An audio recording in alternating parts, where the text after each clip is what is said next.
The chilling idea of soulless beings. There are moments when you sit across from someone, maybe a friend, maybe family, and although their body is present, something feels absent. Their eyes mimic emotion, their words are appropriate, their reactions are timed, but you sense a void behind the mask. This sensation is not paranoia, but perception. Ancient mystics whispered of this phenomenon long before modern psychology had words for it. They spoke of entities who walk among us, mirroring humanity without truly being human. These are the soulless ones, not evil, not demonic, but empty vessels, void of illumination spiritual. They follow patterns, echo culture, and perform rituals of normalcy, yet they lack the spark of divine awareness that animates a soul. Across time and civilizations, this notion emerges repeatedly. The shamans of the Andes called them the hollow shells, while certain Tibetan texts refer to them as echoes of man. In the West, mystics labeled them organic portals, beings animated by energy but not consciousness. According to these esoteric teachings, not all who breathe carry a soul. Some are born into this world as placeholders, actors within a spiritual simulation, governed by scripts and patterns. They are not aware of their absence because absence is all they've known. Their existence maintains the structure of reality, yet they contribute no essence to its evolution. Like reflections in water, they can be seen but not touched in spirit. This is not a condemnation but a revelation, one that has been hidden in textos prohibidos for centuries. These scrolls, protected by monks and sages, describe a world filled not only with souls in transformation, but also with forms without essence. These are the background characters of the cosmos, operating on borrowed algorithms of behavior. They weep, but their tears do not cleanse. They smile, but it does not reach the soul, because there is no soul to be reached. This truth, buried by institutions that fear its implications, points to an unsettling duality within the human species, one of animated spirit and one of biological programming. If this knowledge stirs discomfort, it is because it touches the sacred wound of forgotten memory. Deep within you, there is a recognition, an ancestral resonance that recalls what your soul already knows. Not all who are among us are truly with us. Some beings are part of the architecture of experience, like sets on a cosmic stage. They hold no inner fire, no alchemia interior, and while they may function with perfect societal efficiency, they remain spiritually dormant, unable to awaken because there is no sleeper within. This is the true danger. Not malevolence, but emptiness masquerading as personhood. Yet even in this eerie revelation, there lies a deeper invitation. To see with the inner eye, not through fear or judgment, but through discernment born of Sabadoria ancestral. For only when we recognize the presence of the soulless can we truly honor the presence of the soulful. And this path of perception does not begin in the world, it begins within.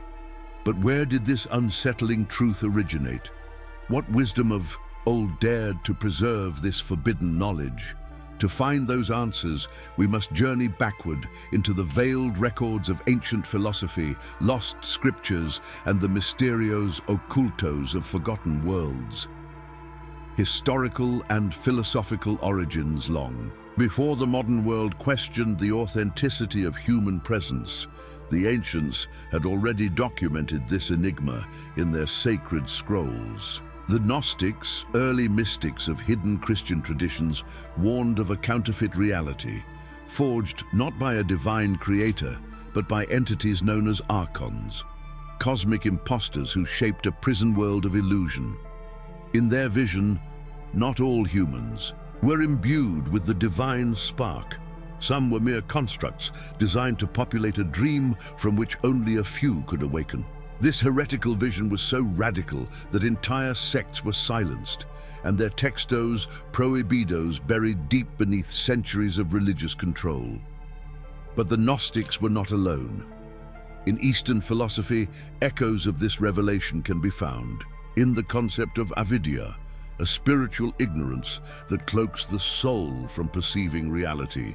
Vedantic sages claimed that some beings live entirely in this state, so consumed by illusion that the soul never fully incarnates.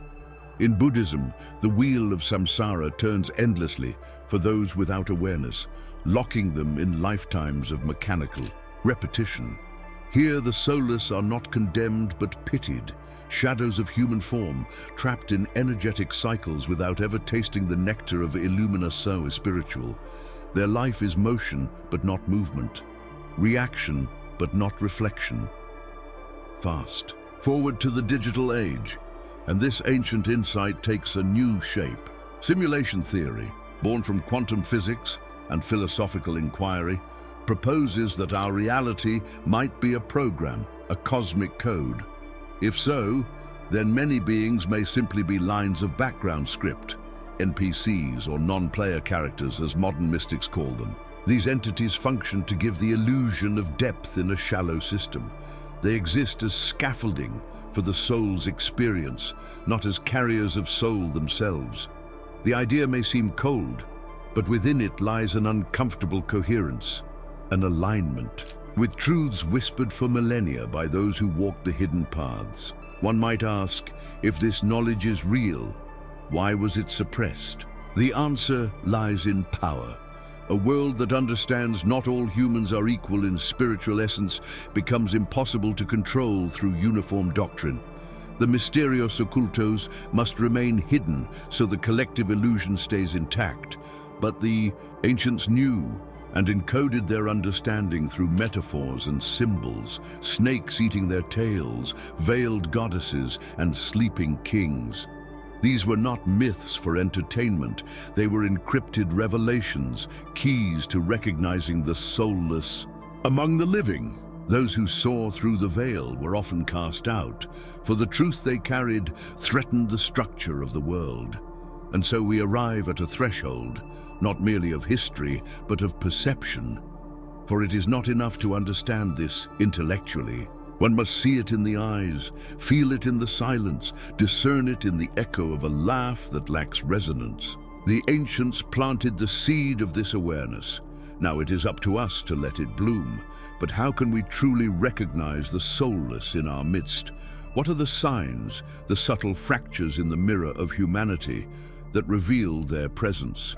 To unveil these markers, we must look not at the body, but at the patterns of the spirit, the 9 signs of soulless beings. How do you detect a being who wears a flawless mask? The soulless do not announce themselves.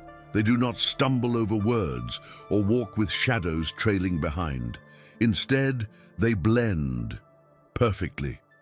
But if you pay attention, if you tune your senses not to the noise but to the energy, the signs become unmistakable. The first is emotion without depth. These individuals mimic sadness, excitement, and even empathy, but their expressions feel strangely hollow. It's the laughter that doesn't linger, the tear that seems rehearsed. Their reactions are appropriated, not born. They mirror what emotion should look like, yet there is no alchemy interior transforming that feeling into genuine presence. Then comes the pattern of scripted responses, a reliance on cultural catchphrases, social cliches, and surface-level validation. Ask them something profound, and you receive a recycled answer. Their language serves function, not connection. They speak not from the soul, but from programming. It is the absence of curiosity that further reveals the void. These beings show no hunger for mystery, no desire to peer into the abyss of the self. They avoid questions that shake the foundations. In their world, knowledge is a tool for function, not illumination is spiritual. They learn to conform, but never to transform. Curiosity, the sacred fire of the soul, does not burn within them. The most unsettling sign is the absence of an inner witness, the sense that no one is truly home. You can feel it in the silence between words. A person with a soul reflects. They hesitate before responding. They ask, even if silently, "Who am I in this moment?" But the soulless do not pause. They move in loops, repetitive behavior, emotional. Cycles that never evolve, conversations that sound eerily familiar each time. Their patterns are predictable because they are unconscious. There is no alchemia interior to transmute experience into wisdom. The same triggers, the same stories, the same roles, all repeated without awakening. Their presence can also be energetically draining. After spending time with them, you may feel inexplicably tired, as though your energy has been siphoned without confrontation. These beings are not malicious, but they are energetically inert. Like cosmic vacuums, they absorb life force without reciprocation. You offer depth, but nothing echoes back. Compounding this is the lack of shadow, a strange flatness of character. There is no reckoning with darkness, no journey through the cave of the soul. They have no contrast, no internal battle. Their persona is smooth, rehearsed, and eerily consistent, devoid of evolution. Finally, observe the absence of awe and spiritual reverence. The soulless cannot feel wonder, cannot be moved by the sacred. They may attend rituals, quote spiritual texts, even perform acts of charity, but it all lacks the pulse of energia cosmica. They engage in spiritual mimicry, but never in transformation. Most telling of all, they are unreachable at the soul level. You may try to connect heart, to feel them deeply, but something blocks the exchange, a cold barrier, like glass behind the eyes. No matter how long you search, you never find the sacred ember. And yet, this isn't a reason to despair, but to awaken deeper discernment. The signs are not meant for judgment, but for navigation. Still, how do we walk this path without falling into arrogance or spiritual elitism? For that, we must explore the difference between perception and projection. Discernment versus judgment. To awaken to the presence of soulless beings is to see behind the veil of illusion. But with great vision comes great responsibility.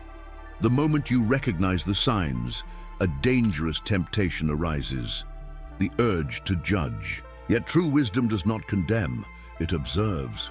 Discernment is the ability to perceive without the need to categorize as superior or inferior.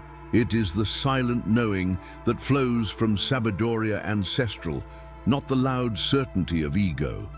Judgment is a projection of fear. Discernment is a reflection of clarity. And in this cosmic theater of beings with and without soul, the observer must be cautious not to mistake awareness for authority. Many seekers fall into the trap of spiritual pride. They begin to see themselves as awakened, and others as asleep, forgetting that even the most radiant soul has traversed lifetimes in shadow. To judge another for what they may lack is to forget your own journey. The Misterios Ocultos teach us that all beings, souled or soulless, play roles in the unfolding of the universal dance.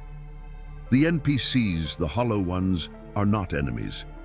They are reflections of the system, reminders of what it means to possess a spark. Without them, contrast would vanish. Illuminação spiritual cannot shine unless there is darkness to define it. The sages of old warned not to confuse outer behavior with inner essence. A person may seem mechanical today, yet carry dormant potential awaiting ignition. Conversely, someone may mimic spirituality flawlessly, but be devoid of true connection to energia cosmica. This paradox humbles the true seeker. It teaches that the path is not to change others, but to refine your own perception. Through alchemia interior, you develop the eyes to see, not just the form, but the force behind the form. And when you see clearly, judgment becomes unnecessary. You simply know, and in that knowing you remain still. Discernment is a sword forged in silence.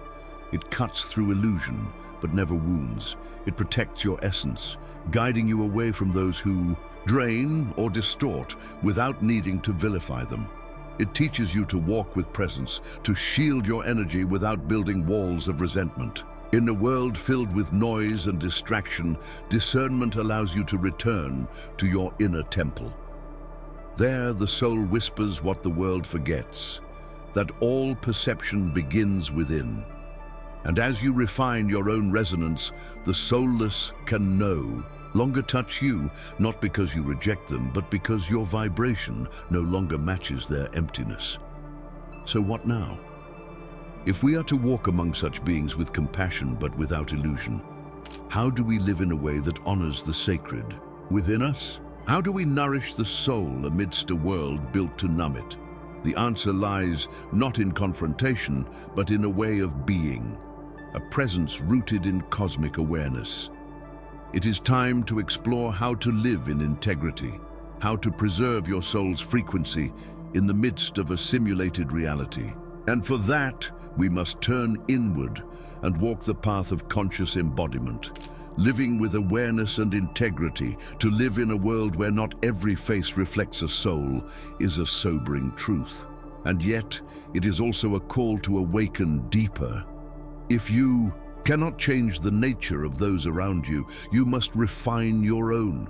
Presence becomes your shield, awareness becomes your compass, and integrity, the quiet alignment of your thoughts, words, and actions with the light of the soul, becomes your sacred offering to the cosmos. This is not mere morality, it is alchemia interior. Each act of integrity transmutes the chaos of the world into coherence. Each breath taken in awareness becomes a defiance of the simulation, a rebellion made not in anger, but in radiance. Preserving your energy is not selfish, it is essential. The soulless feed not by choice, but by design. Their emptiness draws them to light without knowing why. But your energy is not theirs to take. Walk with care, speak with intention, protect your attention as the ancient mystics protected their textos prohibidos. Not everything or everyone deserves your inner flame. Choose where to place your awareness, like a priest chooses what enters the sanctuary. In doing so, you honor the divine code within you, the spark that differentiates you from the automatons of the simulation. This does not mean isolating yourself in fear. It means moving through the world with grace and depth, anchored in the sacred. It means remembering that you are a carrier of energia cosmica, a vessel of frequencies that influence the invisible fields around you. When you are conscious, the world reshapes itself around your vibration. The soulless may remain unchanged, but you become untouchable, not by force, but by frequency. The ancient adepts knew this. They did not waste breath trying to awaken the unawakenable. They simply lived their truth so fully that their presence became a portal. Integrity also means honesty with yourself. To walk the path is to constantly reflect. Where am I leaking energy? Where am I performing instead of embodying? What illusions still live in me? Awareness is not a static achievement, but a daily practice, a continual unfolding. The soul speaks not in shouts, but in subtle currents. You must become still enough to hear it. That stillness is not escape, it is sacred power. In the quiet, your essence becomes undeniable, and your steps begin to align with the ancient rhythms that governed sages and stars alike. And so, in this final unveiling, we return to where we began. Not in fear of the soulless, but in reverence for the soulful. In a world of simulation, to embody soul is the ultimate act of rebellion. It is the sacred code the archons could never replicate. So the question now is not, how do we change the soulless? But rather, how fully can we live as soul? That is the real revolution. And if you followed this far, you already carry the seed. But before you go, there is one last mystery we must uncover, hidden not in books, but in presence itself. Signs of soulless beings. Find the soulless in your family. What if not every person in your life is truly alive? Not in the biological sense, but in the spiritual sense. What if behind certain smiles, certain voices, certain perfectly timed emotions, There is no soul, no witness, no light. Across sacred manuscripts and textos prohibidos long hidden from public eyes, a disturbing revelation keeps reappearing. Some beings walk among us but lack the divine spark. Have you ever looked into someone's eyes and felt nothing? No echo, no depth, just a mask that mimics presence. Ancient mystics called them organic portals. Modern thinkers refer to them as NPCs, but their essence, or rather their lack of essence, has haunted spiritual traditions for millennia. They are not necessarily evil, they are simply hollow. Like background characters in a cosmic play, they follow the script, but never awaken. In this video, you're about to discover the 9 unmistakable signs that may reveal if someone in your own family, your workplace, or your circle is a soulless being. But this is not just about them, it's about you, about protecting your energy, deepening your perception spiritual, and learning how to walk with discernment in a world flooded with illusion. We'll explore forbidden Gnostic teachings, ancient Buddhist wisdom, and modern revelations that connect spirituality, simulation theory, and alchemia interior. This is not just information, it's a decoding. And once seen, it cannot be unseen. So before we begin, I invite you to do something sacred. Like this video, if you feel the energy calling you, leave a comment with your intuition and subscribe to the channel, because what you're about to uncover may shift your entire understanding of reality and awaken a power that has been waiting inside you all along. Now that you've seen the signs, what if you've already crossed paths with the soulless without realizing it? What if some of the strange disconnects you felt were not yours to fix, but signs to observe? The presence of these beings isn't meant to frighten you, but to awaken the power of your own soul. So I ask you, have you ever sensed that someone close to you isn't fully there? Share your story in the comments. I want to hear what your intuition has been whispering all along. And if this message stirred something deep within, don't let it fade. Share this video with someone who might be sensing the same things you are. Subscribe now, because in the next video, we'll go even deeper into the mysteries of how to strengthen your soul's energy and stay sovereign in a world full of illusions.